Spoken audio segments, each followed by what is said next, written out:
Chapter 0: The Desk. I should tell you about the desk before I tell you what I did with it. The day began like any other in Hartmoor. I walked into the back room of my grandfather's derelict boxing gym, its walls lined with faded posters and dusty trophies from better days. The smell of liniment, old leather, and damp earth filled the air, a reminder of the place where I grew up.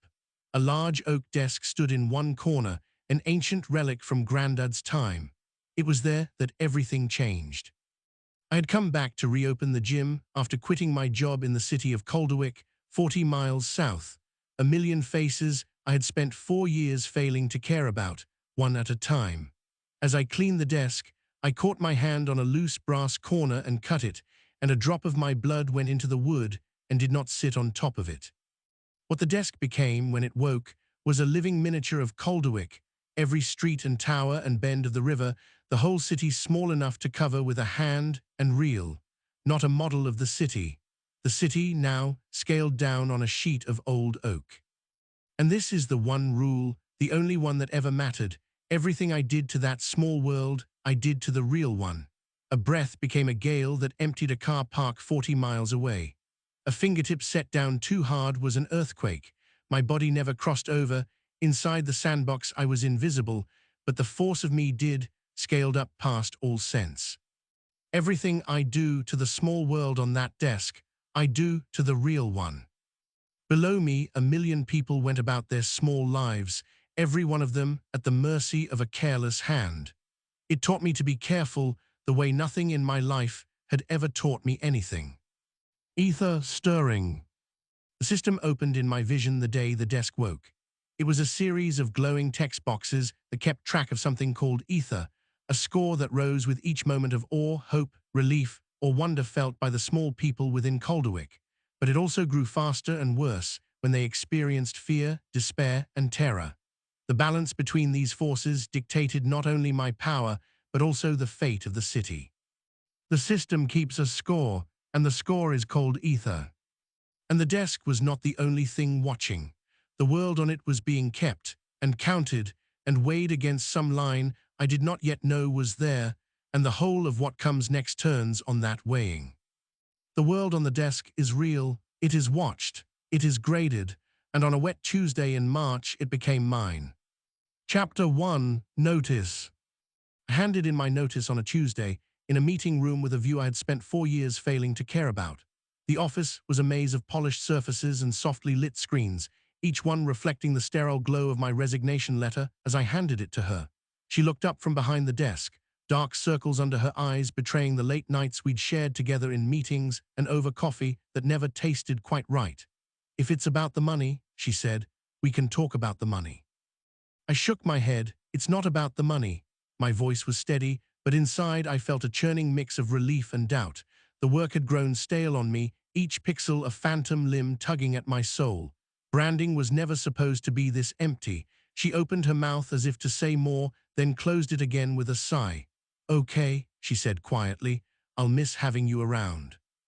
"I'll miss it too." My life felt lighter than usual, barely leaving my tongue before dissolving into the air between us. The door was ajar when I left her office, and beyond it, the glass tower stretched like a monolith to nowhere in particular.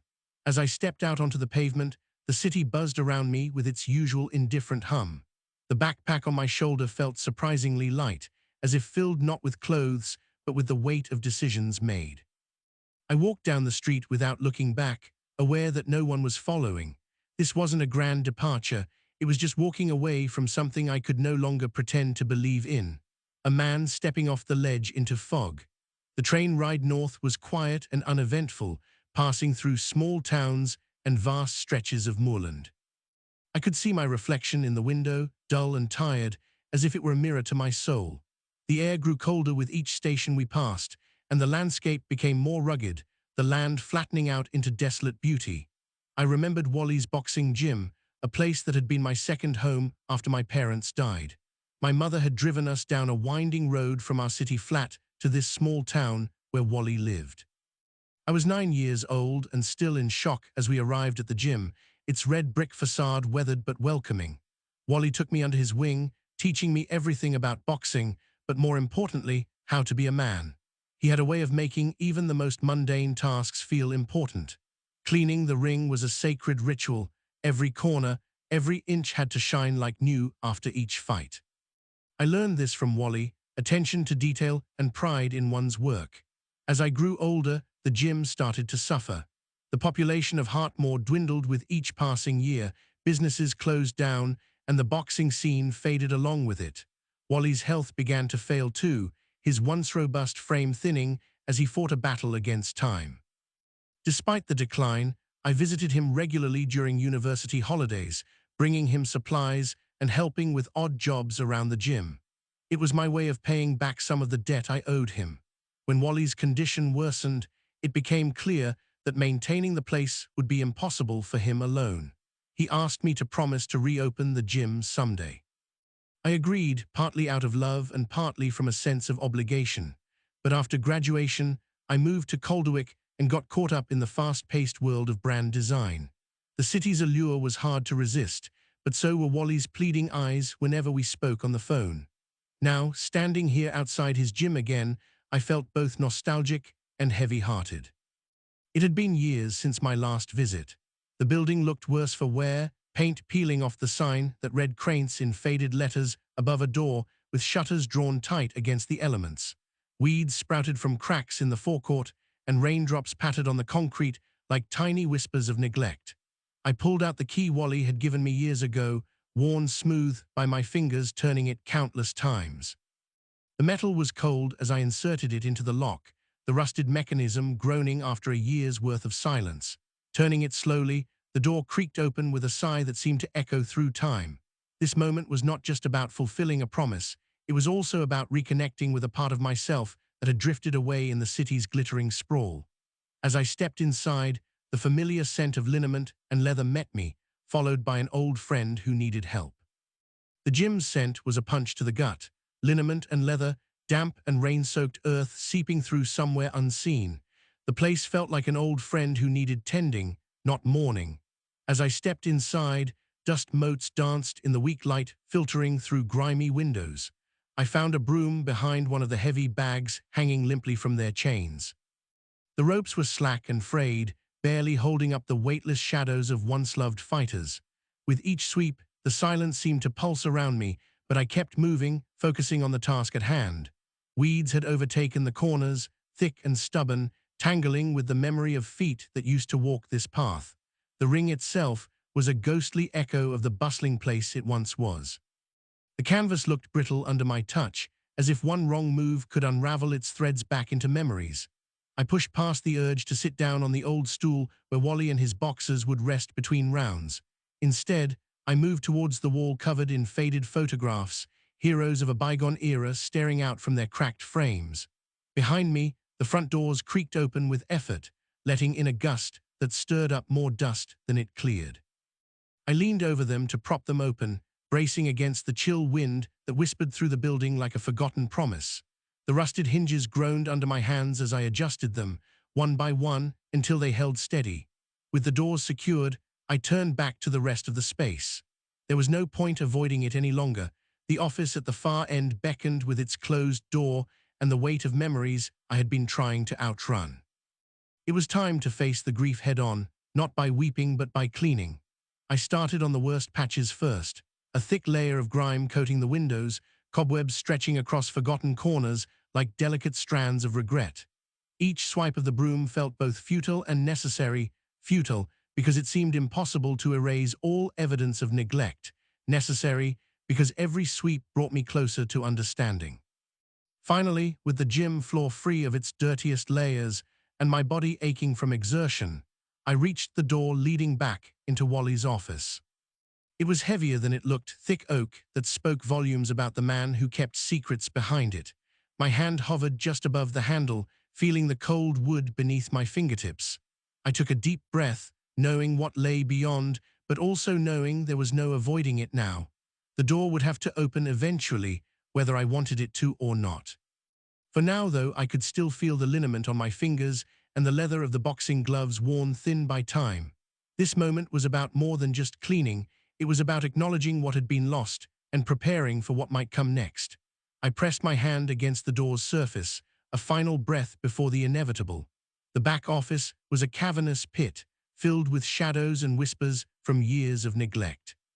The door creaked open as I pushed it, revealing a room that seemed to have been left untouched since Wally's passing. Dust motes danced in the meager light filtering through the hole in the ceiling where rain had found its way inside. The damp air was heavy with the stench of disuse and despair. At the far end stood an imposing figure, a massive oak desk, its surface dull and dusty, overshadowing everything else in the room. It was as if this piece of furniture had been dropped into a void where it did not belong, a stark contrast to the battered filing cabinet and dead kettles scattered about. The desk was incongruous, too large for the space, yet somehow too small for its presence. I circled around it, my eyes tracing the intricate patterns in the wood that seemed almost alive with their own history. There were no memories tied to this object, none at all. I had no memory of the desk at all, yet there it was, solid and undeniable, a silent sentinel to what Wally's life here might have been. The filing cabinet was cracked along its edges, holding remnants of old paperwork that fluttered into tiny piles with each gust of wind that found its way through the hole above. The dead kettle sat beside a single chair, dusty and forgotten, a relic of days when someone actually used this room to work or think or rest. But it was the desk that held me. It was the wrong scale for everything around it, too large for the room, and somehow too fine for it, the grain dark and close under the dust. I told myself my grandfather must have picked it up cheap at some house clearance, and I did not believe myself. I reached for a rag and set to cleaning it, because cleaning was the one thing I had left to give him. The desk was old and solid, its surface grooved from years of use. As I worked the cloth along one edge, my thumb caught on a brass corner cap that had come loose with age. A sharp sting followed by a flash of heat. My hand instantly protested the contact. Blood welled up at the sight of impact, forming a small bead. "Damn it," I muttered, shaking out my hand and cursing the pain. The cut was superficial, but enough to draw blood. My eyes went back to the desk. A drop of blood slipped from my thumb and fell to the bare oak. A single drop of my blood went into the wood and did not sit on top of it. It sank the way water sinks into dry sand, gone where a year of dust should have stopped it. The dust on the surface stirred, lifted, and was simply not there anymore. A thin light ran through the grain, almost too faint to be sure of, and the cold air of the room went colder. My heart was going hard against my ribs, and I did not move, and I did not breathe. Then something spoke, not aloud, not a sound at all, but a flat and certain thing that arrived behind my eyes and was already inside me before I understood it had come. "Blood medium detected. Warden recognized Crane bloodline. SANDBOX rebooting." Chapter 2, Wake. The light in the grain spread, and the desk stopped being a desk. Fine lines shifted across the bare oak, grains of it sliding into roads, into the patterns of streets I knew by heart, assembling themselves with a silent precision under that thin, almost invisible light. Within moments, the wood had become a city in miniature. It was Calderwick. It was the city I had left that morning, and it was the size of a dining table. The cathedral stood at one end, its spires no taller than matchsticks. The ring road circled the whole of it, and the river wound through the streets the exact way it wound through the real ones. The cars were grains of light crawling the arteries. The people were a dust of motion on the pavements, no larger than the motes hanging in the gym's grey air. I stood over it and held my breath, and some animal part of me understood, before I had reasoned anything at all, that I must not breathe on it. The panel arrived a moment later, not on the desk, but in the corner of my vision, the way an afterimage sits there when you have looked at a light too long. It was plain and unhurried, and the cleanest interface I had ever seen, because it was true. Observation mode. Ether low. Observation range, 15,000 square kilometers. I read it twice. I read interfaces for a living. I knew good ones from bad, and this one told me exactly what I was looking at and exactly what I could do, which for now was nothing but watch. The first two lines I could half understand. The third was a territory, Calderwick and the moors, and Hartmoor itself somewhere out at the edge of it. The middle word, ether, meant nothing to me, and the system did not explain it, and I stood there with the unanswered word sitting behind my eyes. I tried to disprove the whole thing, because that is what a sane man does. I watched a lorry crawl along the motorway toward the edge of the model, and at the boundary, it did not topple off or stop. It was simply not there anymore, gone wherever the edge of a world goes. A moment later, a passenger plane the size of a grain of rice slid in over the far side and crossed the city, catching the light off its wings as it passed the cathedral's spires. I leaned in carefully and found the glass tower where I had handed in my notice that morning. There were people the size of specks at its doors, coming and going. The disbelief curdled into the worst thing, which was belief. This was not a model of Calderwick. It was Calderwick now, the people in it living out their afternoon, while I stood over them in a room with a hole in the roof. I made myself check it twice more, the way you check a sum you don't want to be right. A train pulled into the station at the edge of town, a single carriage, and the dust-speck passengers got on and off it exactly as passengers do. A delivery van rolled out of the station yard toward the center, crossed the line where the lorry had vanished, and did not vanish because it had not left the range, only carried on through streets that went on existing. Every test came back the same. The city was real, and it was live, and it was, somehow, on the desk in front of me. To be sure of a thing I already knew, I lowered my face toward the streets to read a sign, Park Lane, in letters I could just make out, and as my face crossed above the city, the thin permanent haze over it stirred and churned, and the tiny people in the streets stopped. All of them. They tilted back, some pointed, some lifted their hands toward the sky, and the hands had phones in them. I did not understand, for one cold second, why a model would react to me at all. Then I saw it in the haze above the little city, the blurred suggestion of a vast face, looking down my face, made of cloud, hollow where the eyes should have been, because my body did not cross over, only the disturbance of it. They were looking up, all of them in every street, looking up at me. I threw myself backward off the desk, as if it were hot, and landed hard on the gym floor. Robbed of me, the tiny upturned crowd came slowly unstuck and moved on, their afternoon resuming around the thing that had been in their sky. My phone was buzzing on the windowsill where I had left it. I had not been taken off my old agency's group chat yet, and it was in uproar, a photo first, then a shaky video, the sky over central Calderwick, and in the cloud a face, hollow-eyed, enormous, there and then gone. While I watched, a national news alert picked it up. A face over the city, every channel, every feed, 40 miles away, on a still afternoon, and a city of 1 million people had filmed it. The last doubt died there on the gym floor, with the phone shaking in my hand. What I did to the small world on the desk, I did to the real one.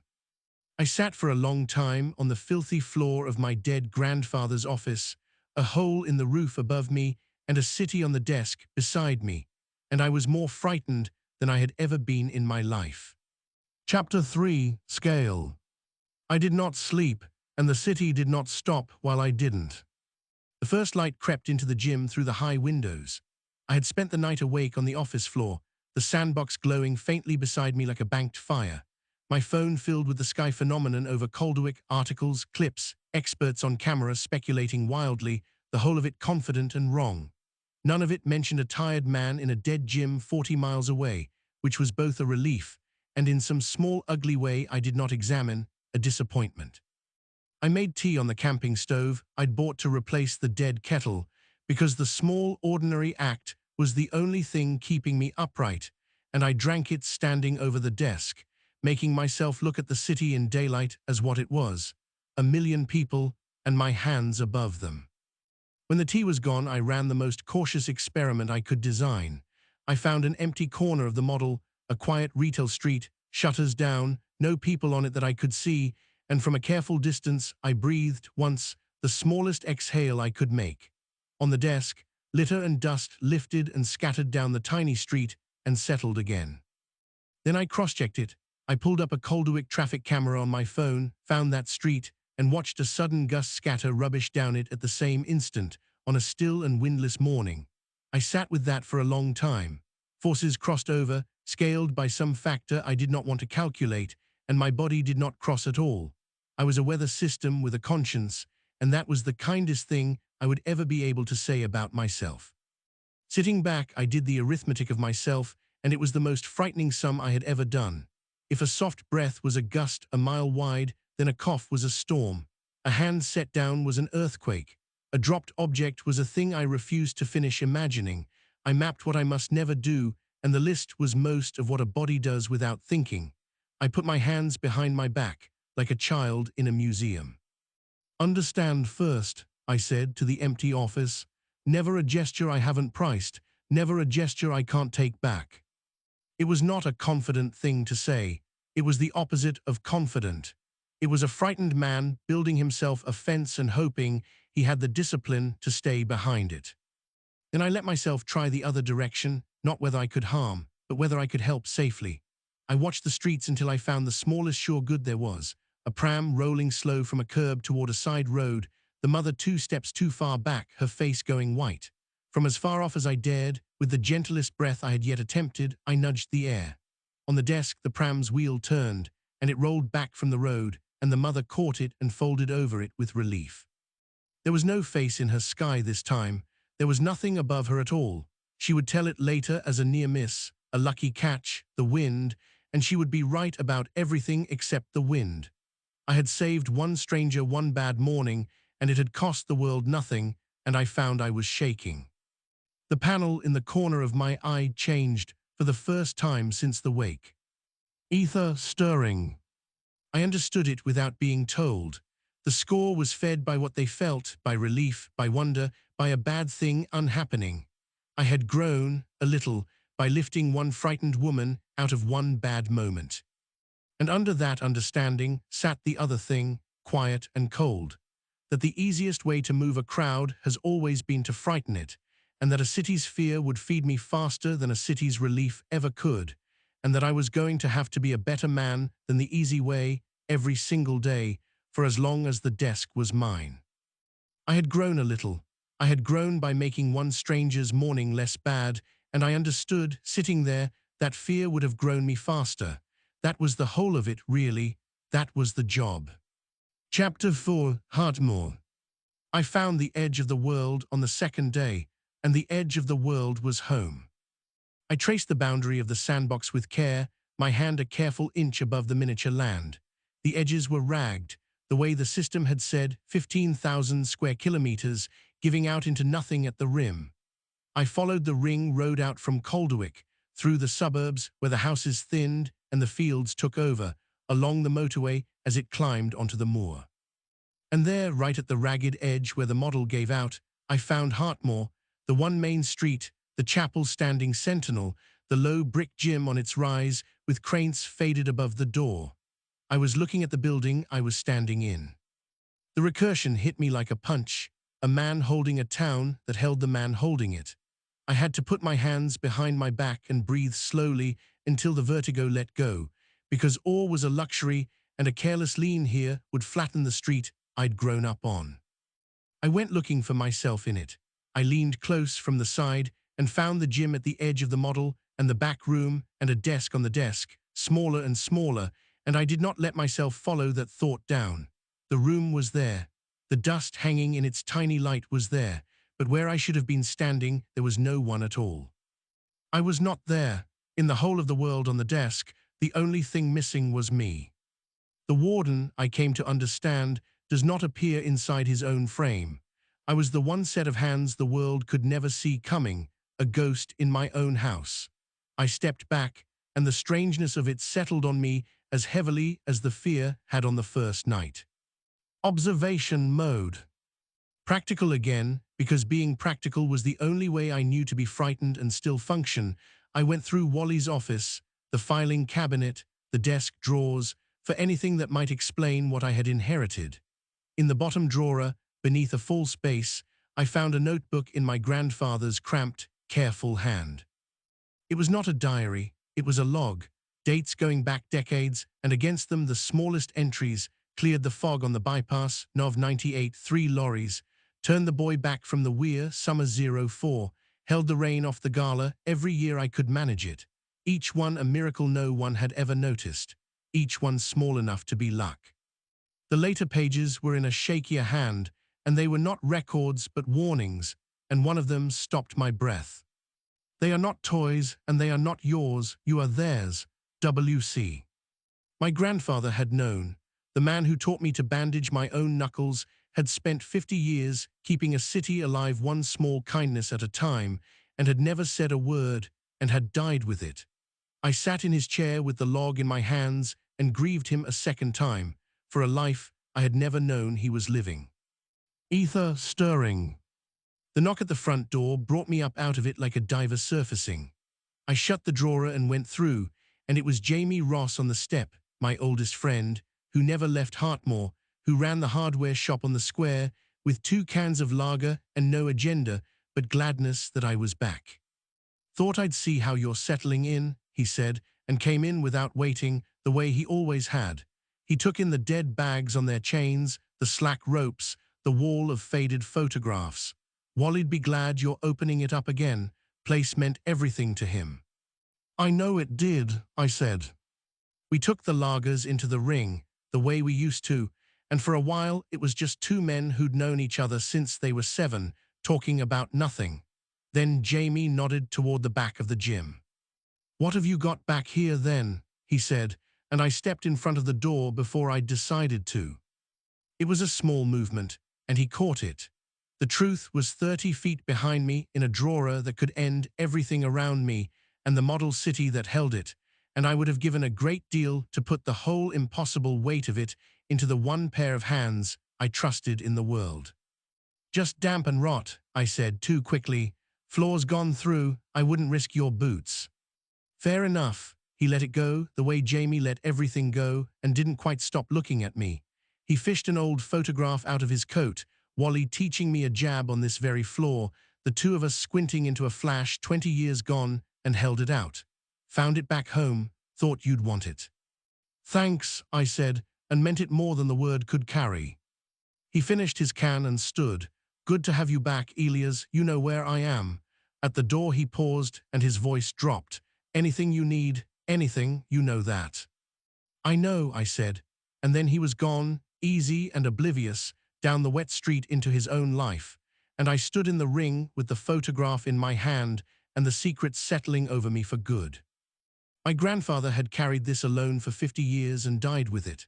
I had had it for 2 days, and already I understood that I could tell no one, not Jamie, not anyone, because the truth was either madness or a target, and because a careless word could send people looking for a desk that must never be found.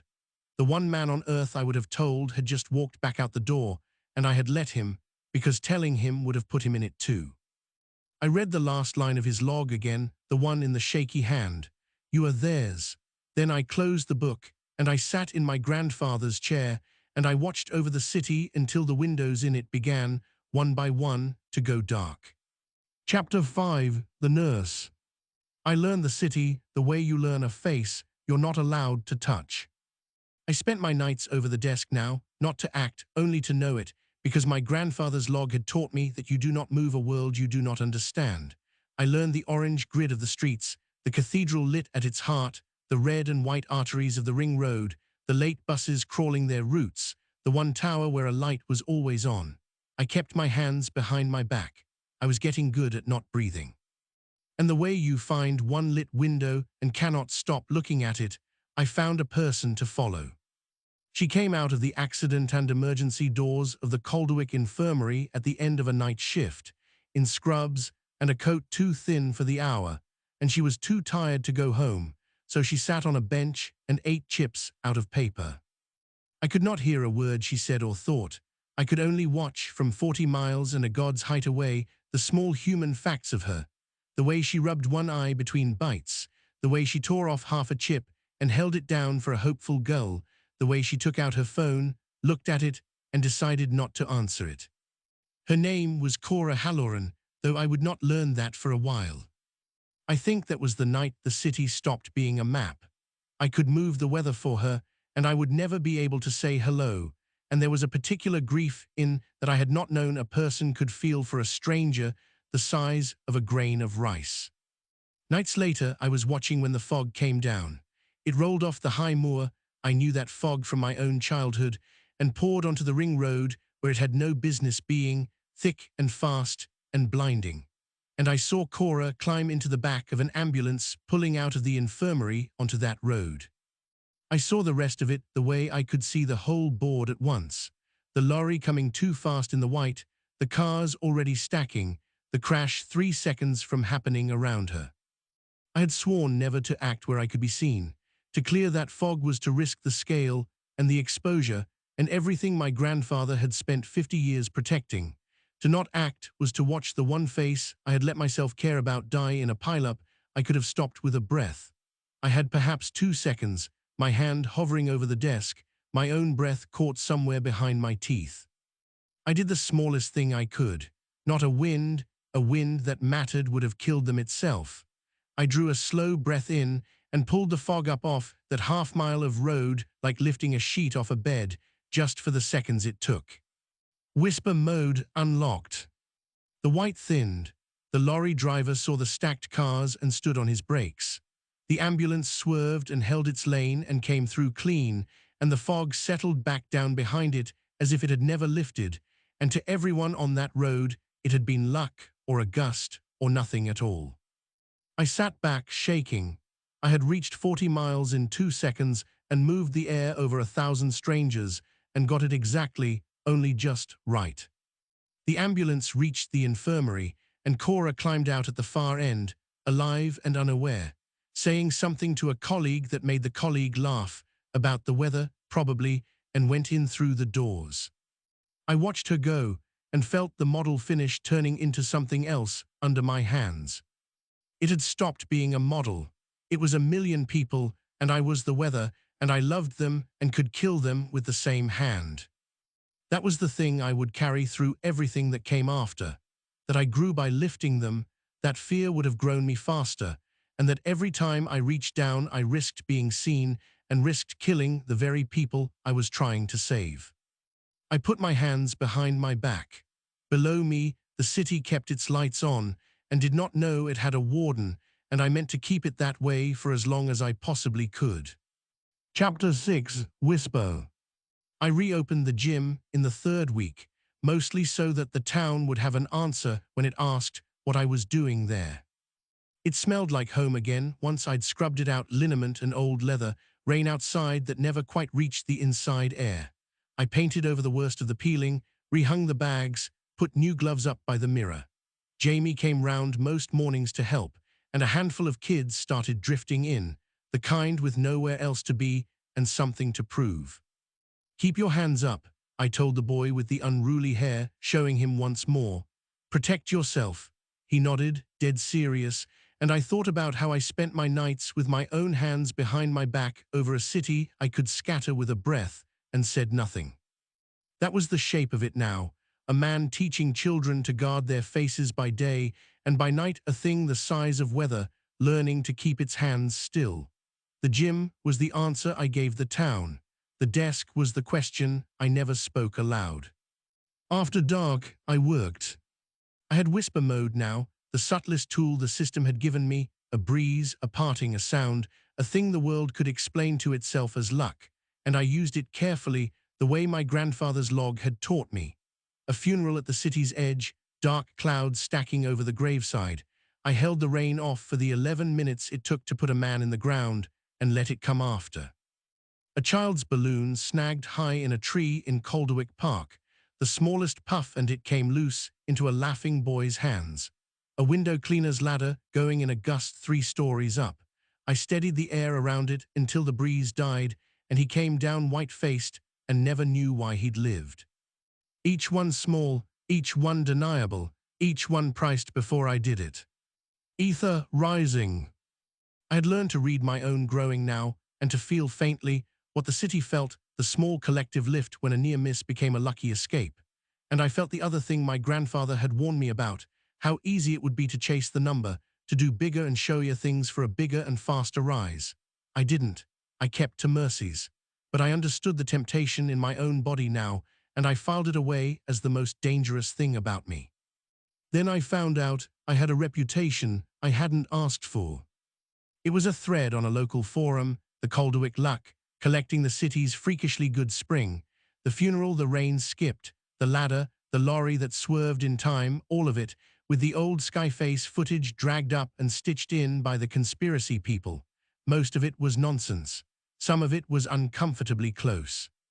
And it cooled my hands to read it, because I understood, sitting there, that good was still a pattern, and patterns can be plotted on a map, and the center of this one was a dead town with a gym in it. That night, I did what an investigator would do. I looked at my own work from above. I found them all across the city, my months of small mercies, and I saw how they clustered, how they radiated, how a careful eye could draw a line from them back toward the edge of the world where Hartmoor sat, a fog parted by the cathedral, a ladder steadied by the university. Rain held off a wedding. Each point a pin, and the pins drew a web, and the web had a center, and the center was me. My grandfather had kept it small for 50 years. Never the same trick twice, never a pattern, never a center anyone could find. I had thought that was caution born of timidity. I understood now that it was survival, and that I had spent 2 months doing the one thing he had spent half a century not doing. Ether stirring. The system approved, the way it always did, indifferent to what the approval cost. I sat in the dark with the city under my hand and the map of my own kindness glowing in my head, and I made myself a promise I was not at all sure I could keep. My grandfather had spent 50 years being lucky for people who never knew his name. I had spent 2 months becoming a story. I told myself I would be more careful. I meant it too, which is not the same thing. Chapter 7, The Office. I noticed them the way you notice a wrong note in a song you know by heart. Watching the city I now knew intimately, I started to see people who did not move like the others. At the corner where I'd steadied the ladder, a small knot of them, photographing nothing. At the church where the rain had held off another, stopping passers-by, asking questions, writing things down. They wore the wrong clothes for the streets they stood in, and they moved with the stillness of people working while everyone around them was only living. And they kept doing the one thing that turned my blood cold. They read the ground, and then they looked up. They were reading my work backward. Over a few nights, I learned to pick them out of the crowd from 40 miles up, and I learned that one of them ran the rest. A woman, unhurried, who stood at the mathematical center of my pattern, the point all my mercies radiated from, and turned a slow circle and looked up at the sky as though she suspected it of something. The others deferred to her. She kept coming back to the same sights, and back, always, to the sky. I felt absurdly caught, though I knew she could not possibly see me. Her name was Margaret Hale, and she was the first person who ever went looking for me. It was the exact mirror of what I had been doing to Cora. I had spent weeks learning a stranger's small human facts from above, and now someone was learning mine, backward, from the shape of my kindness. I worked out what she was. A clipped line in a leaked council email, the unmarked cars, the way the local police deferred to her people without being told to, and a line in my grandfather's log I had skimmed straight past. The grey men from the office came once in my time. I gave them a dead end and a cup of tea. The office, a small, old, deniable agency for the things that do not have a department, ghosts in the machine of the state, aware of Calderwick's anomalies on and off for 50 years, and outlasted, every time, by a boring old man with a gym and a notebook. The inheritance, I understood, included the hunters. Then the 40 miles closed. Jamie came round for a brew and mentioned it the way you mention weather. He stirred sugar into his tea and said it almost as an afterthought. Said they were from some heritage trust, Jamie said, asking after your granddad. I thought that was a bit odd. I kept my face still and my hands steady on the cloth. Heritage trust, I said. What did they want to know? General stuff. Was Wally a boxer? Did he have family round here? How long was the place open? He shrugged.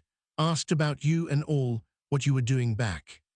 Right, I said. Thanks for telling me.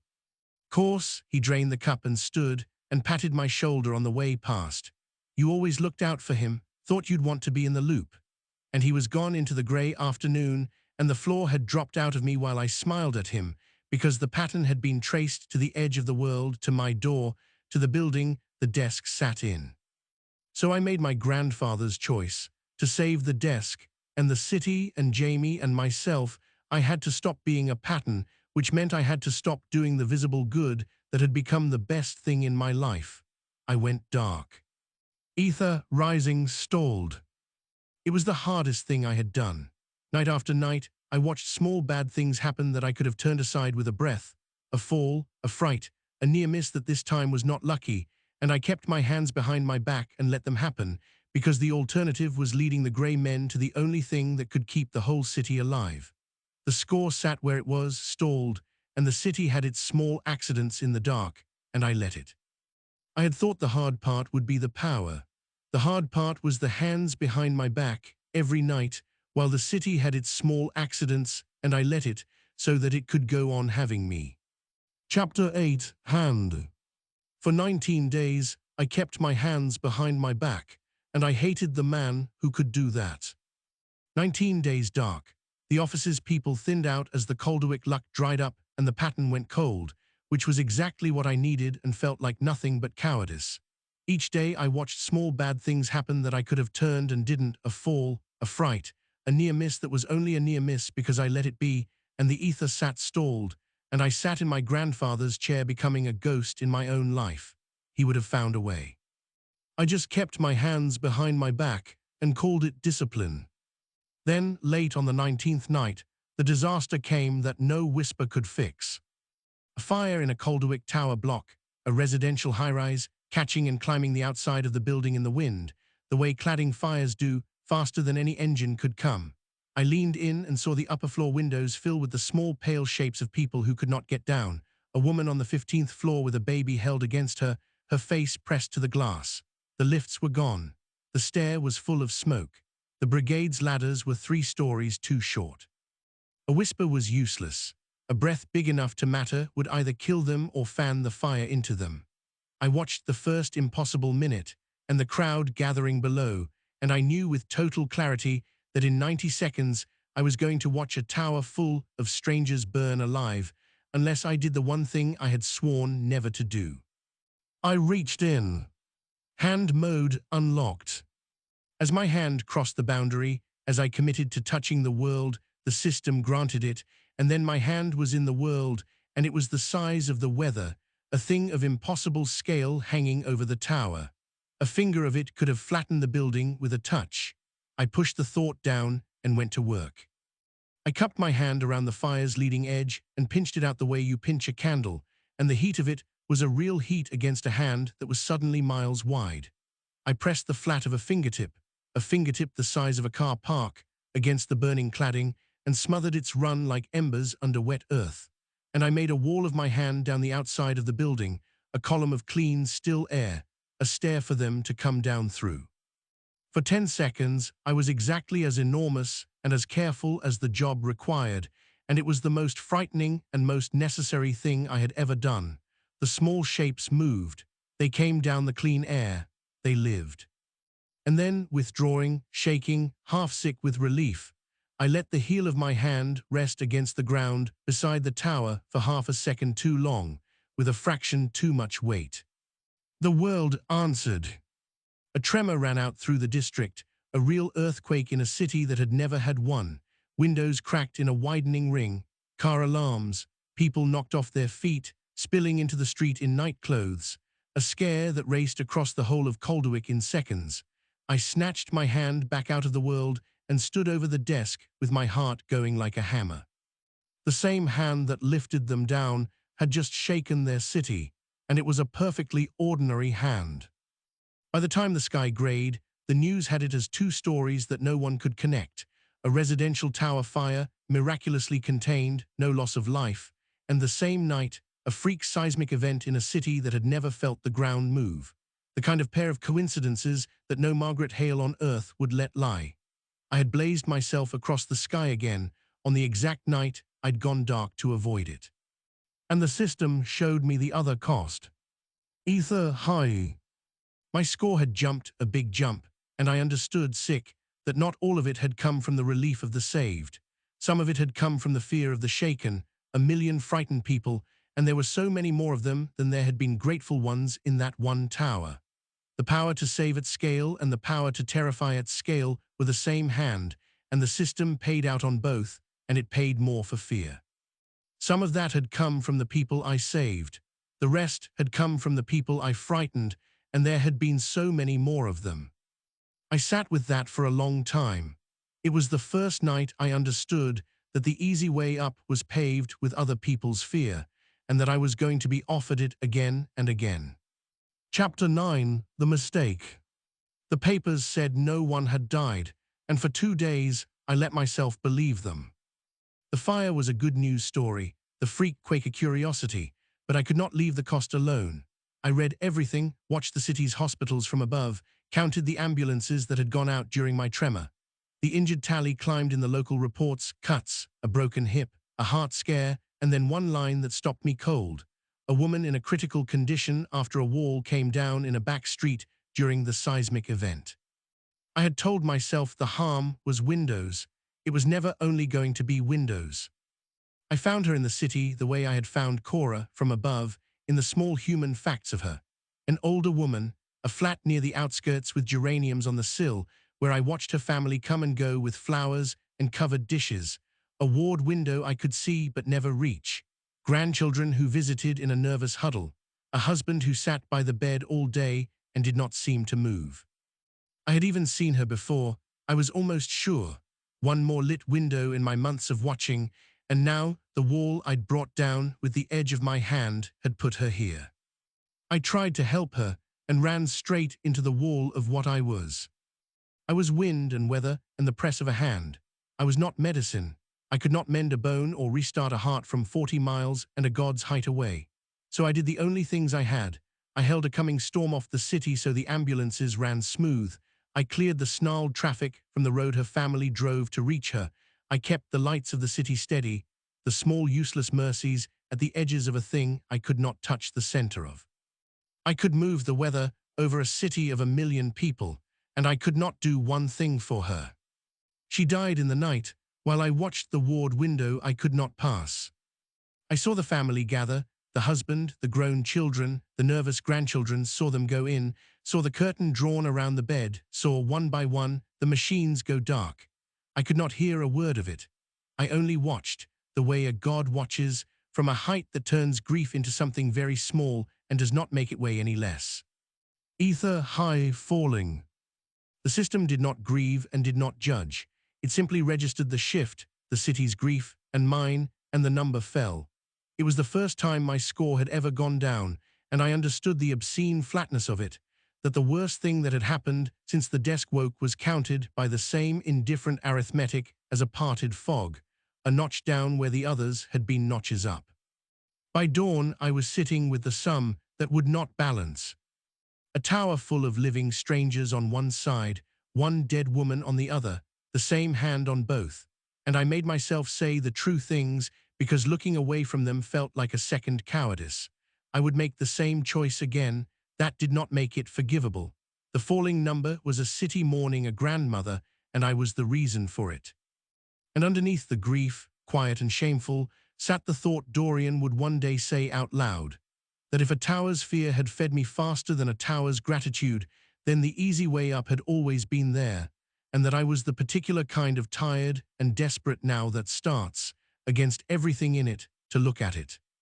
Ether falling. I would have made the same choice again. I want to be clear about that, because it is the part I cannot get out from under. I saved a tower, and I killed a woman with the same hand on the same night, and the only thing that had changed by morning was a number falling, and the only person who would ever know to grieve the trade was me. Chapter 10: Wally's Notebook. When I could not carry it alone any longer, I went back to the only man who ever had. I took down Wally's log again, not to find a trick this time, but to find out how my grandfather had borne this for 50 years. I read it the way you read a letter from someone who has stood exactly where you are standing. The gym smelled of him, the leather and the liniment and the damp. And this time I read the pages I had skimmed before, because I was finally ready to understand them. In the early entries, he was decades younger and working out the same things I had learned the hard way, the scale, the discipline, the temptation of the fast way. And then one entry stopped me because it was a hand laid on my shoulder across 40 years. I killed a man with a careless wind in my second year, and I have been careful every day since. Careful is all there is. WC. He had done it too, early, by accident, the way I had, and never forgiven himself, and kept going anyway because the city needed someone too. It was the most terrible comfort I had ever been given. I was not uniquely monstrous. I was only the latest of a line of frightened, careful men. The late pages were in a shakier hand, and they were frightened in a way the rest of the log was not, and now I understood why. He had named the thing he'd only ever hinted at, that the world on the desk was not merely watched but graded, and that there was a reckoning he called the Convergence, and that worlds which graded too low were folded. If the grade is too low when the Convergence comes, the frame is folded and everyone in it with it. Keep them above the line. That is the whole of the job. WC. Folded, ended, closed, gone, everyone in it with it. My grandfather had spent 50 years keeping Calderwick's ether just high enough that no power ever looked twice at his frame for folding, not for glory, just to keep his city existing one more year, and one more. And there was one more thing in those pages. He had not been alone. There were other wardens over other places, and Wally, who feared almost nothing on paper, had been afraid of one. There is one who uses fear. Stay small, stay below him, never let him see your frame is weak. WC. A warden who kept his own frame high on terror, because dread was the fastest fuel, and who in a convergence looked at a weak neighboring frame the way a strong animal looks at a sick one. I read the warning, and it landed squarely on me, because my frame was weak, and my pattern had been blazing across the sky for months. So I made myself do the thing I had been avoiding. I read my own frames, standing against everything the log now let me understand. Ether low, frame standing, below threshold. Convergence approaching. Below the line, Wally's careful 50-year balance had slipped in his last ill year, and slipped further in the year the gym stood shut, and the desk stood dark, and my own going dark, and the death I'd caused had pushed it lower still. The city was under the line. The reckoning was coming. And I understood the exact shape of the bind the rest of my life would turn on. I had to raise the ether fast, and fast meant either spectacle and exposure, or fear, the thing Wally had feared, the thing that grew you quickest of all. My grandfather had kept them above the line for 50 years, by being small and lucky and patient. I had a city under the line, a reckoning coming, and two ways to lift it fast, be seen or be feared. He had warned me about both. He had not told me which one you choose when patient is the one thing you've run out of. Chapter 11, Dorian Ashe. The message was written in starlings, and I had not written it. I was over the desk one evening when the motion caught my eye, a flock above Calderwick, and not a murmuration. The birds held a shape, too long and too deliberate to be birds, a mark drawn in the sky addressed upward, to me. Then it broke apart and scattered into the dusk, and the cold went all the way through me, because I had not done it, and no weather and no luck could have, and that meant another warden had reached into my frame, that the thing my grandfather had warned me to stay below could touch my world from outside. Then he spoke. It was not the system's flat report. It was a man's voice, dry and amused, arriving the way the system arrived, from behind my eyes and over the desk at once, with no one in the room. Dorian Ashe, the voice said pleasantly, I'm what you're going to be if you're any good, which, looking at your numbers, is still very much in question.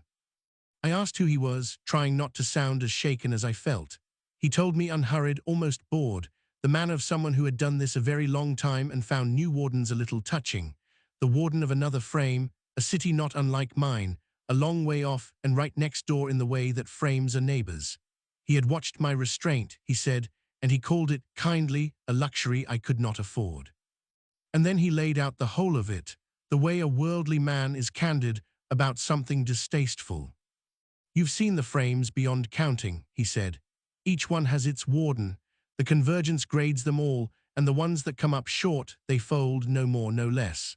And the trick of the trade, the thing your grandfather died rather than say out loud, is that ether is feeling, and the strongest, fastest, most reliable feeling a crowd makes is fear. He said it the way a farmer talks about muck.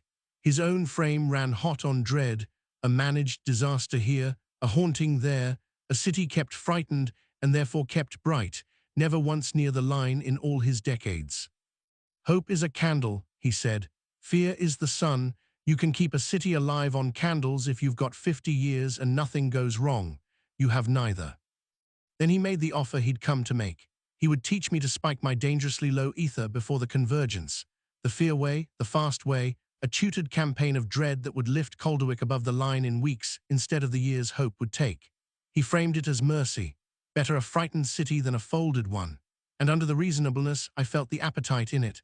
A strong warden looking at a weak, neighboring frame the way Wally had warned, with something that was not quite help. The terrible thing was that it was tempting, because my city really was under the line and really would fold. I said no. Not nobly. I said no because I had already killed one person by accident and would not kill a city's peace of mind on purpose, and because my grandfather's whole life had been the answer to this exact offer. My grandfather never took your deal, I said, and neither will I. Something in the voice cooled not into anger, into something more certain and more patient. He told me hope was too slow and the convergence too close, and that Calderwick would be folded with everyone in it, and here he named them, because he had been watching too, Cora at her ward, Jamie at his shop, the whole town at the edge of the world. When I was desperate enough, he said, I would do it his way, because they all did. You'll call me, he said, without any heat at all. They always call me, I'll keep the line open. Ether stirring. Then the voice was gone, and over the city the starlings lost their shape and were only birds again, scattering down the wind toward 1,000,000 people who would never know how close a stranger had just come to deciding their grade for them. I sat in the dark and did not call him. That was the only thing I did that night that I was sure of. Chapter 12, Convergence. The system gave me a number and a clock, and I have hated few things the way I hated that clock. The morning after Dorian, it made the bind exact. Convergence in, ~6 weeks. Frame standing below threshold. Ether required to clear folding, substantial. I stood over the desk and read the brief of my own impossible job. Lift a city of 1,000,000 people's collective feeling by a measurable amount in 6 weeks without being traced and without using fear. I did the sum and it did not close, but I had made my choice about which way I would try. So I designed a campaign the way I'd designed them for a living. Not Dorian's furnace, and not one huge traceable miracle either, the opposite of a pattern. Hope spread so wide and so thin across the city that no Margaret Hale could ever draw a line back to a center.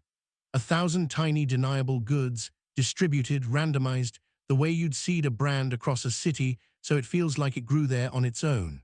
I couldn't outspectacle the risk, so I would outdistribute it. I mapped it like a launch. The park by the cathedral, the community center in the South End, the delivery riders whose routes ran through the city like veins, the night shift at the infirmary, the families on the riverbank at the weekend. Everywhere and traceable nowhere. And for a week, it was the best work of my life. A bus made on a morning, a woman needed it for an interview. A proposal the rain spared for the 11 minutes it mattered. A lost cat steered home through a chain of kind strangers. A near fight in the South End defused by a sudden, gentle, tempers-dampening downpour. 100 small lucks scattered so wide they read as a city simply having a good spell, and the city's mood genuinely lifted, a faint collective warmth I could feel from above. Ether rising. But then I did the math against the clock, and it broke my heart. The rise was real, and it was slow, and at this rate hope would carry Calderwick over the threshold weeks after the convergence had already folded it. Dorian had been right about the speed, the candle, and the sun. I sat with the temptation again, closer now, because I knew exactly how fast fear would close the gap. I did not call him, but I understood, coldly, why a good man might. There had to be a third way, between his fear and my too slow hope. Not fear, and not bigger spectacle, bigger reach. Hope done at a scale I couldn't manage yet. I looked at the system and saw it. A mode locked just above me, tied, the city-scale one, gated behind an ether I could almost touch. If I could climb to it the right way, I could lift the whole city at once in a way that still read as a city's good fortune rather than a god's hand. It was the most dangerous thing I had considered, and the only one that did not end in either a folded city or a frightened one. And as I was deciding it, far down in the real world, headlights came up off the bypass and turned onto the moor road toward Hartmoor. I would climb to it the right way or not at all. I told myself that, and I believed it, and 40 miles and a whole world away the headlights came up off the bypass and turned onto the moor road toward a town with one gym in it, and I did not yet know to be afraid of them. Chapter 13. The office closes in. They came on a Thursday, 2 grey cars that did not belong to anyone in Hartmoor. I watched them from my own front step, not the model this time, the actual road outside the gym. 2 unmarked cars at the end of the street, people who moved like Hale's people, knocking at the corner shop and the post office, photographing the gym's frontage, stopping a neighbor at her fence who was, by the look of it, telling them everything she knew and a good deal she didn't. I had spent the whole book watching tiny investigators 40 miles away. Now they were full-sized and on my pavement, and the desk hummed in the back room 30 feet from the street. The doorbell went mid-morning, and Margaret Hale was on the step. She wore a tailored suit and an easy, scrupulous smile, and her cover story was as thin and polite as my own. "I'm with a heritage trust," she said, and we both let the lie sit on the table between us like a third cup of tea. There was a small grant scheme, she said, for old community buildings. She understood my grandfather had kept records. Might she come in and have a look? I let her in, because refusing would have said more than allowing. It was a duel of 2 people being scrupulously pleasant while each knew the other was lying. She asked about Wally, was he a boxer, did he have family, how long had the place run, and I gave her easy answers. She asked too lightly whether anyone unusual had ever visited him, whether anything of note had happened here recently. I said no, and watched her not believe me. Then she worked her way toward the back. "I heard he had an unusual desk," she said, "something he was rather proud of." She drifted toward the office door with the casual inevitability of someone who has done 100 searches, and I had to keep her out of a room with a living city in it without doing anything that would itself be a tell. "Just an old piece of furniture," I said. "Sentimental, the floor's gone through in there, I wouldn't risk your shoes." Her hand went to the knob anyway and turned it, and the door came open an inch on the dark of Wally's office. Through the gap, I could see the edge of the desk, and on it, if she looked, if she let her eyes adjust to the dark for 3 more seconds, the faint moving light of a city of 1 million people going about its afternoon on a sheet of old oak. I had no plan for that. There was no story I could tell about it, no grant scheme it fit, no version where Margaret Hale saw what was on that desk and walked back out to her car and let it lie. Everything I was, and everything they were, the whole city of them, sat in the 3 feet of dark between her hand and the wood, and I could not move it, and I could not stop her, and the part of me that was always over the desk wanted to put a wind through Hartmoor that would have flattened the gym, and I held it, barely, because a wind would have told her more than the desk ever could. And that was the moment Jamie saved everything without knowing what he was saving. He came in through the front with a bag of groceries and his whole easy self, calling out, filling the doorway and the silence at once. "Lo there," he said, and then he was off, a long, fond, useless story about Wally and the gym and the damp in that back room and the rotten floor she really didn't want to put her good shoes through, and had she had a brew, because Wally always said tea was the way to clear your head. He gave her exactly the dead end and the cup of tea. He herded her back toward the front the way you herd a guest who's overstayed, and she went, because there was nothing else to do with a man like Jamie in full flow. Jamie gave her a dead end and a cup of tea, exactly the way my grandfather wrote it down, and he never knew he was doing it. I watched my oldest friend turn aside a national agency by being himself, and felt the enormity of the thing I was hiding from the one man who would have helped me carry it. Hale finished her tea and thanked us, and was not fooled for a second. At the door she gave me a last look and a last, too precise sentence. Lovely to meet you, Mr. Crane, she said. I'm sure we'll talk again. And I knew that we would. The cars pulled away down the moor road, and I stood in the wrecked, quiet understanding that I was hunted at home now as well as racing a convergence, the walls coming in from two directions at once. Jamie set a brew down beside me and asked if I was all right, and I said I was, and he didn't believe that either, but he let it go, because that is what Jamie does. I almost told him that night. I got as far as his name. Then I thought about Margaret Hale's file, and the way a name goes into a file and never comes out, and I poured him another drink instead and let him think the shake in my hands was the cold. Chapter 14, Tide. Tide was the next thing the system would let me become, and I climbed toward it like a man climbing toward a ledge in the dark. I could feel the new mode waiting just above me, not a single hand or a single breath, but the whole sky and the whole crowd at once, the weather and the mood of a city as one instrument. The temptation of it was the reach to lift 1,000,000 people together. The terror of it was that the same reach could do far worse, all at once. I needed the right occasion to cross over on hope rather than spectacle, and Calderwick handed me one. The Midsummer Fair, a night the whole city already came out for, music and food and fireworks down by the river, joy that was real and the city's own. I would not have to manufacture anything. I would only have to remove every small thing that could spoil it and let the city feel the best version of its own evening. I planned it like a launch, what weather to hold, what near misses to prevent, how to be everywhere and traceable nowhere. When the city poured out into the dusk, I crossed the threshold. Tide mode unlocked. And for the first time, I worked at the scale of a whole city at once. A storm front had been rolling in to drown the evening. I drew a slow breath and held it off the city, and the clouds thinned and the sun came down gold over the river and the rooftops, the best sunset in living memory. I carried the music, a street performer in the center, a band by the riverbank, a DJ in an alley off the ring road clean across every district, so that the same warmth was in the air in the quiet corners as in the squares. And I smoothed the thousand small frictions that sour night, the queue that didn't snarl, the train that came in on time after all, the propane tanker careful breath nudged back from an open flame, the tempers that just slightly didn't flare. 1,000,000 people, without ever knowing why, had together the best night the city had had in years.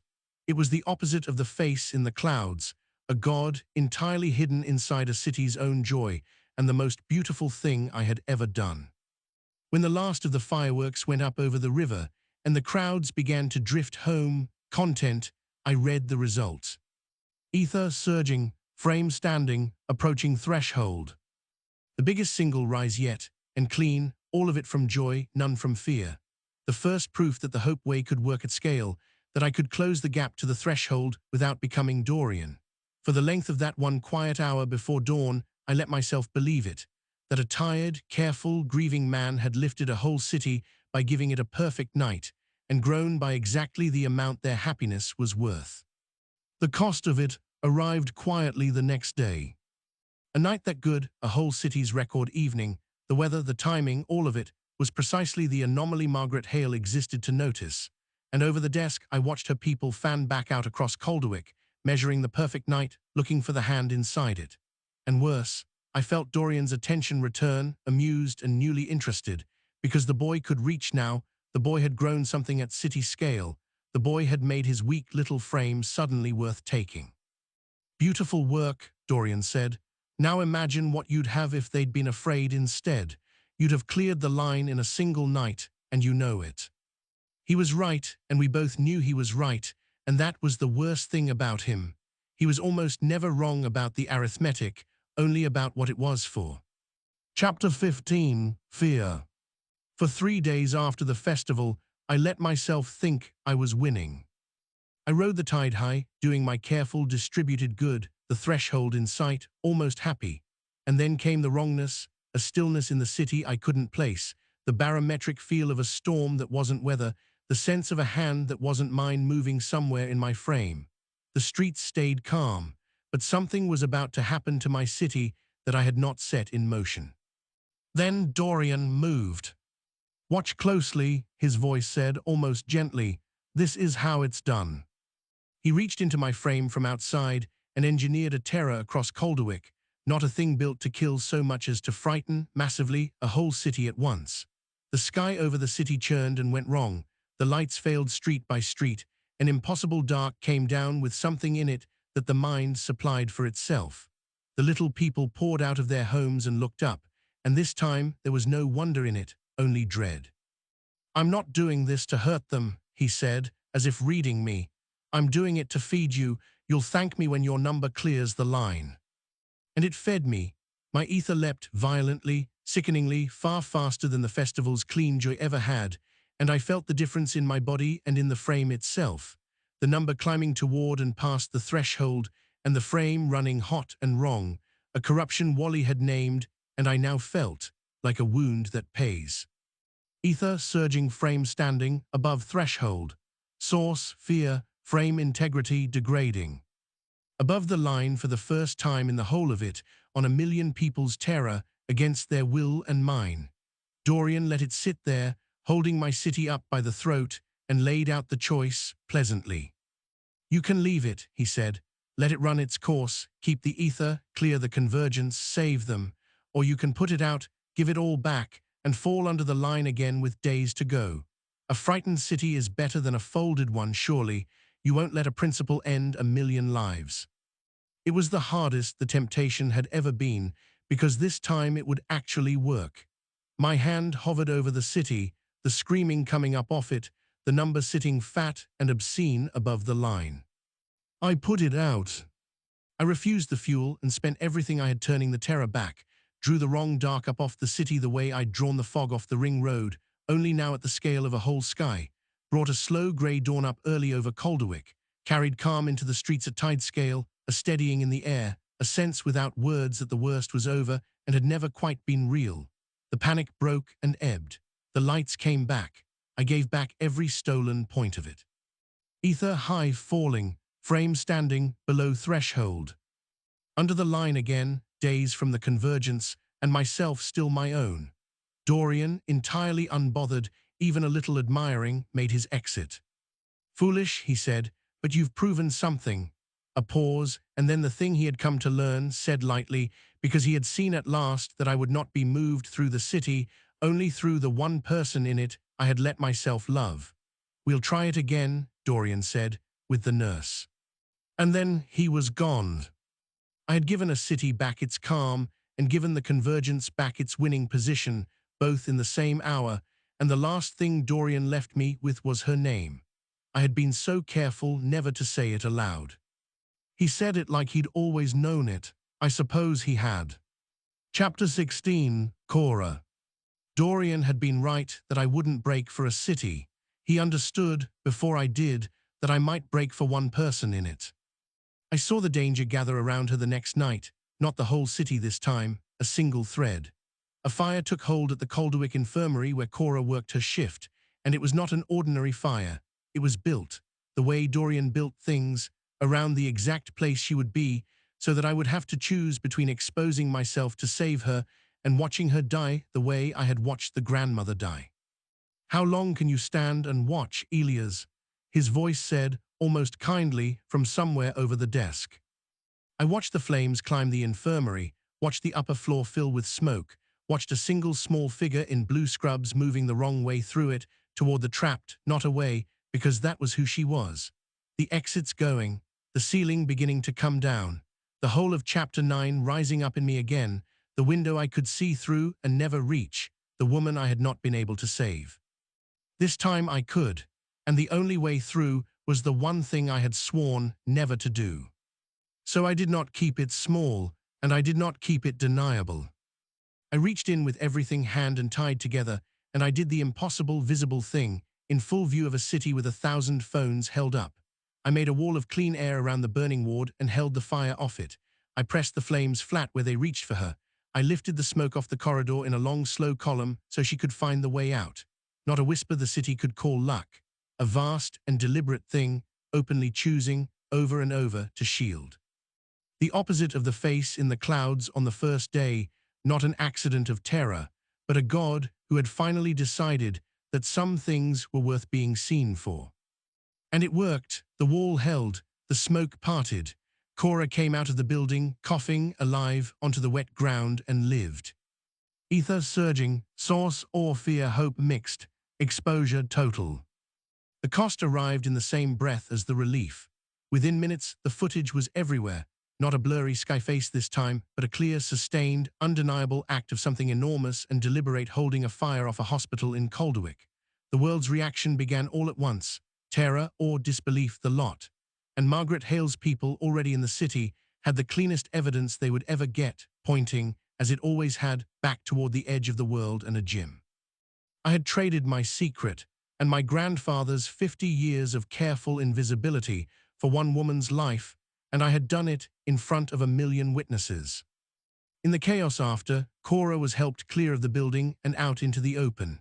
And there, in the middle of a city staring up at a sky that had just done the impossible, she stopped, and she looked up. She could not see me. My body never crosses over, but she looked at the empty place in the sky where I was, the closest the watcher and the watched would ever come. She looked up at the empty sky where I was and could not see me, and I let her look for as long as she needed to. Then a colleague had her by the arm, and the moment was gone, and she let herself be walked toward an ambulance and did not look up again. I had given away every careful thing my grandfather built in front of 1 million witnesses for one tired woman with chips on a bench who would never know my name. The Convergence was 4 days out, and my city was under the line, and the whole world had just seen me. I have never, before or since, been so sure I'd done the right thing. Chapter 17, Exposure. By morning, there was no one left in Calderwick who did not know that something was over them. The footage was on every screen, a clear, sustained, undeniable thing holding a fire off a hospital, the experts and the panic and the wonder all at once. And the city itself, changed overnight, fuller in some streets and emptier in others, faces turned up, 1 million people moving with the strange new self-consciousness of having learned they lived under a hand. I had spent the whole of it keeping this from happening, and now the genie was all the way out of the bottle. Margaret Hale came back to the gym, and this time there was no heritage trust. She stood in the doorway of Wally's office, not pretending, and looked at the desk for a long moment before she looked at me. "I've read your grandfather's file," she said, her tone neither accusing nor kind. "All 50 years of it. I'd like to understand you before anyone above me decides you're a problem."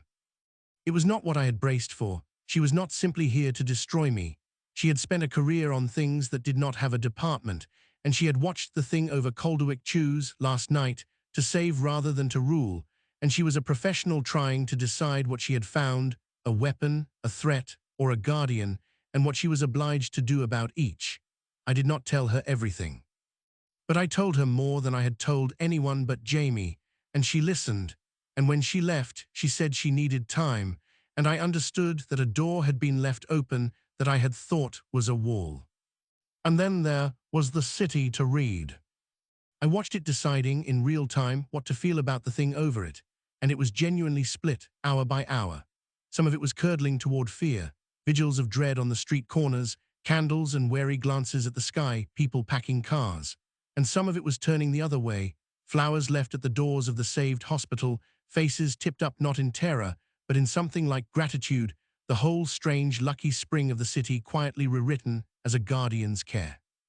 I understood, cold and clear, that the Convergence would be decided by which way they broke, that my ether, my city's survival, would be made of whichever feeling won. Dorian was delighted and certain he had already won. "You made them afraid," he said warmly from somewhere over the desk. "You did it to save one woman, which is very like you, and it's the most useful thing you've ever done. They'll do the rest themselves. They always do." Exposure bred fear. Fear was his harvest, and he was already feeding on the frightened half of Calderwick from across the boundary.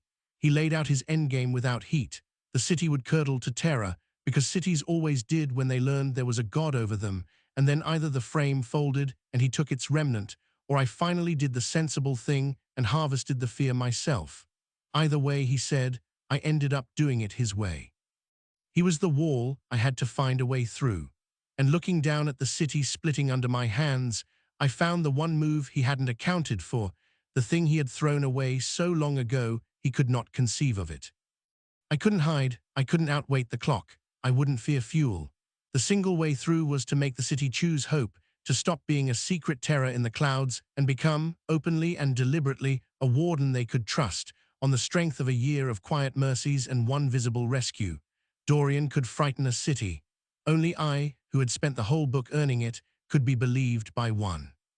Dorian could put fear into a city in an afternoon.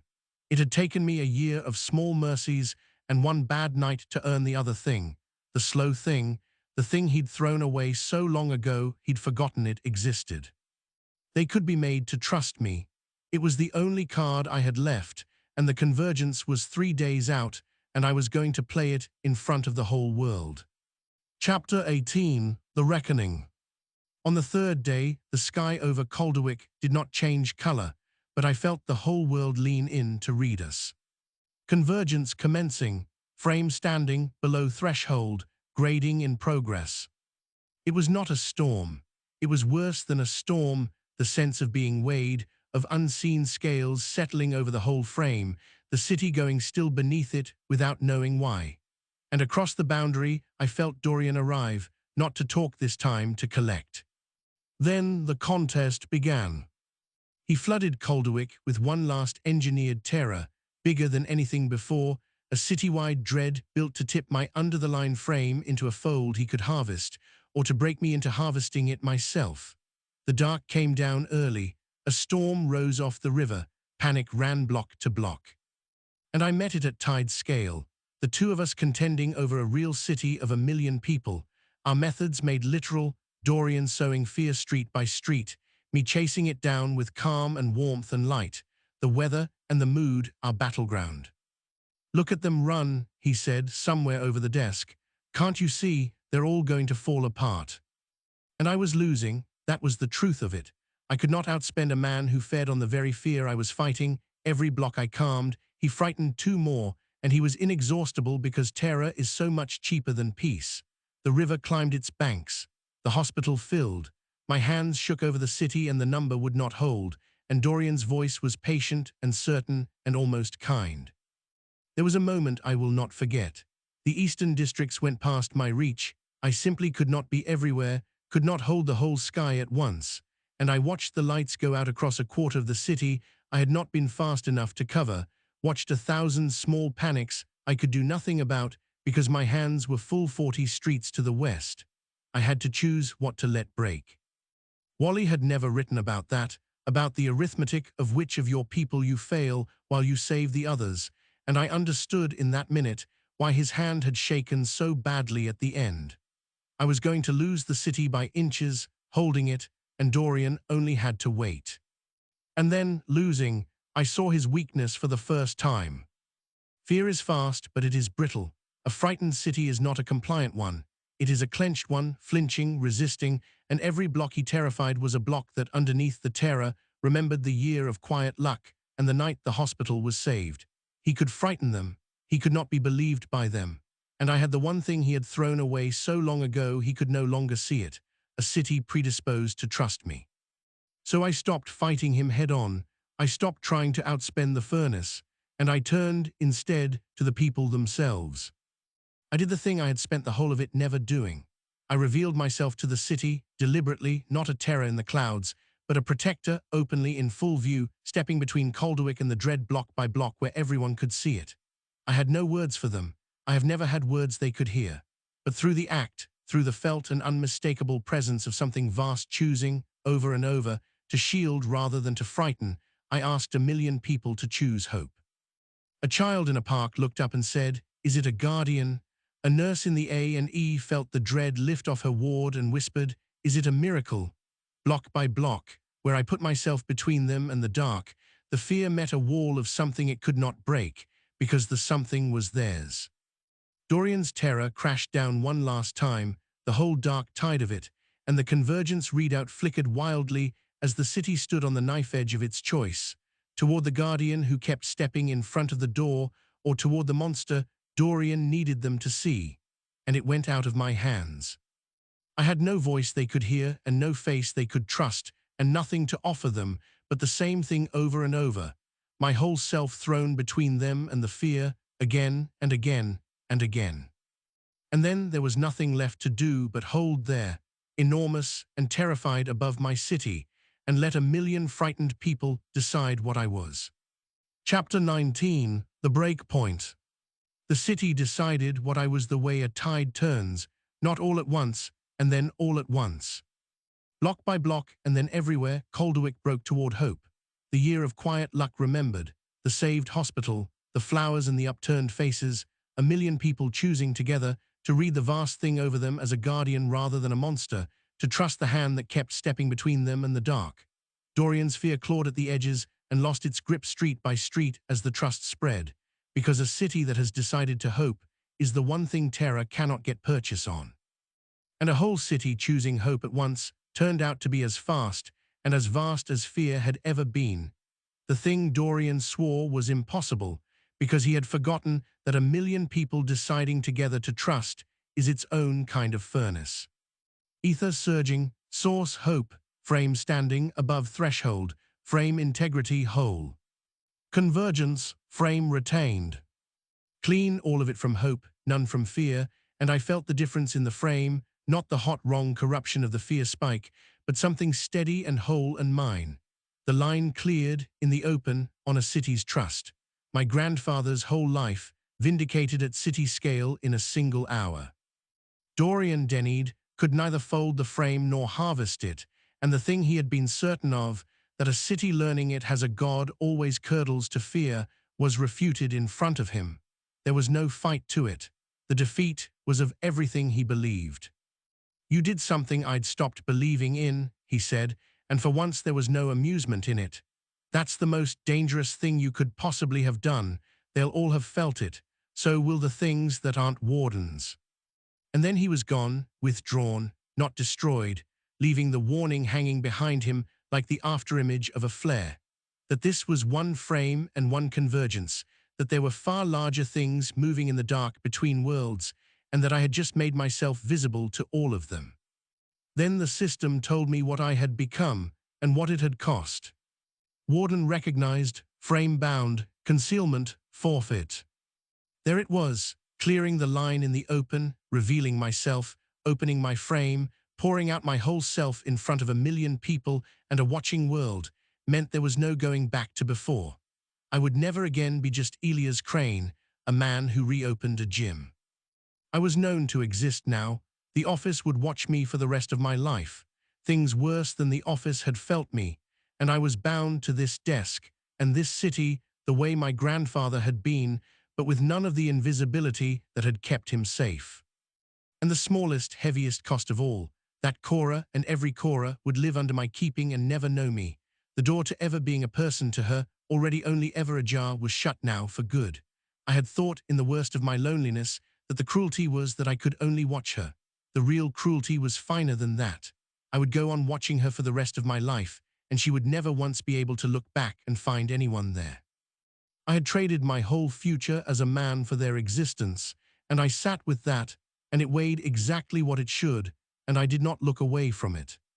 I let myself once count the specific things. I would not grow old in an ordinary way. I would not leave Hartmoor for longer than the desk could bear my absence, which was not long. There would be no version of my life in which I came down off the moor and into the city and stood, an ordinary man in an ordinary coat, on the same pavement as the woman I had watched for half a year, and said the smallest true thing to her, that I was glad she was alive, that I had been the gust on the ring road, that I was sorry I could not be a person to her. That door was not closed by Dorian, or by the office, or by the Convergence. I had closed it myself, the moment I chose to be seen as a god rather than let her die as a stranger. I would do it again. I made myself say that too, and mean it, and it did not make the counting any lighter. Dawn came up over Calderwick on the desk, a million lit then fading windows, the river, the cathedral, all of it still there, still real, still mine to keep. Cora was somewhere down in it, alive, going home off a night shift to eat chips on a bench. The Convergence had passed. The grading was done. The pressure lifted, and the city breathed, and did not know it had nearly ended. Ether stable.